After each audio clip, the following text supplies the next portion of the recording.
नमस्ते दोस्तों, स्वागत है आपका मेरे चैनल में। कहानी अच्छी लगी तो वीडियो को लाइक करना ना भूलें।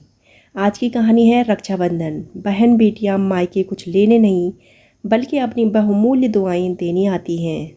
अलका बहुत ही अच्छे घर की लड़की थी।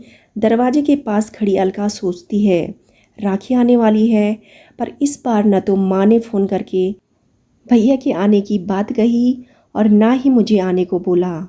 ऐसी क्या बात हो सकती है? हे भगवान, बस सब ठीक हो।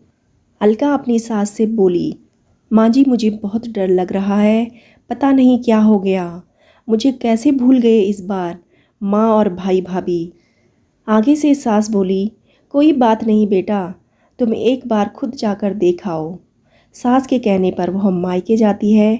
बस मिलने भर की देर थी। अलका अपने पति के साथ मायके आती है, परंतु इस बार घर के अंदर कदम रखते ही उसे सब कुछ बदला सा महसूस होता है। पहले जहां उसे देखते ही माँ पिताजी के चेहरे खुशी से खिल उठते थे, पर इस बार उन पर परेशानी की झलक साफ दिखाई दे रही थी।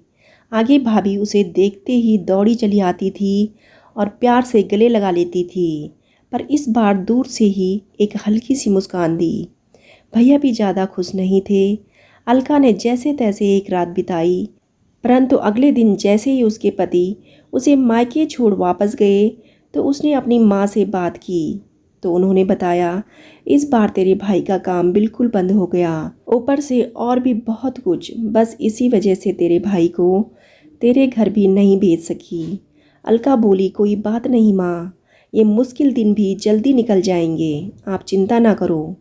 शाम को भाई भाभी आपस में बात कर रहे थे, जो अलका ने सुन ली थी।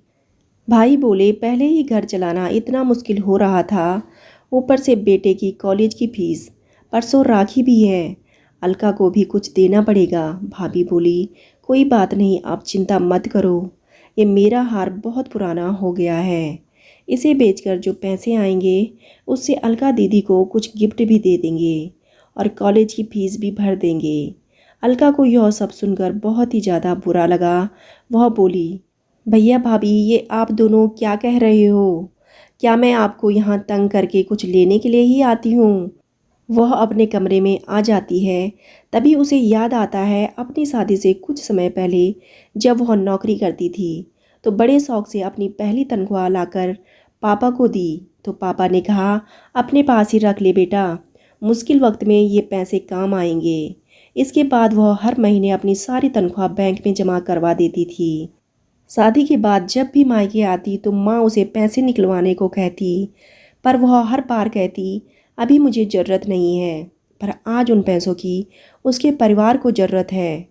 वह अगले दिन ही सुबह अपने भतीजे को साथ लेकर बैंक जाती है और सारे पैसे निकलवा कर पहले भतीजे की कॉलेज की फीस जमा करवाती है और फिर घर का ज़रूरी सामान खरीद घर वापस आती है। अगले दिन जब भैया को राखी बांधती है तो भैया भरी आंखों से उसके हाथ में 50 का नोट रखते हैं।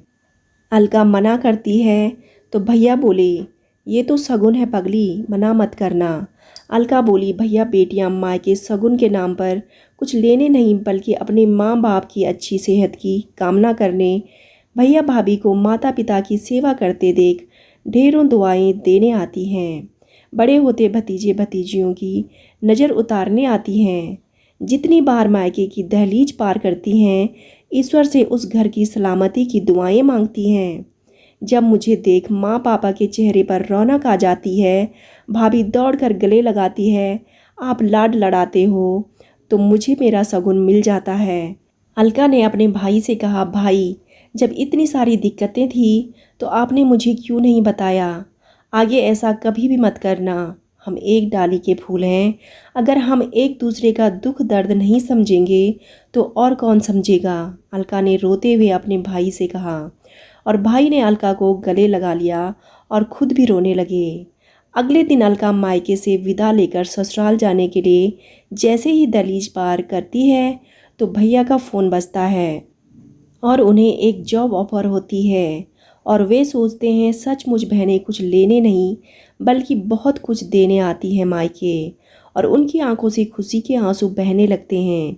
सचमुच बहन बेटियां मायके कुछ लेने नहीं बल्कि अपनी बहुत सारी बहुमूल्य दुआएं देने आती हैं।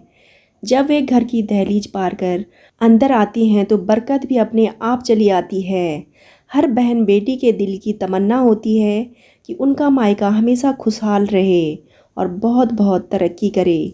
मायके की खुशहाली देख उनके अंदर एक अलग ही ताकत भर जाती है, जिससे वह ससुराल में आने वाली हर परेशानियों का डट कर सामना कर पाती हैं। देने वाला एक ही है और वह सिर्फ ऊपर वाले हैं, जो सबको उनके कर्मों के हिसाब से देते हैं और कोई नहीं देता। दोस्तों, आपको कहानी कैसी लगी कमेंट करके ज़रूर बताइएगा। कहानी अच्छी लगी हो तो वीडियो को लाइक, शेयर और चैनल को सब्सक्राइब करना ना भूलें।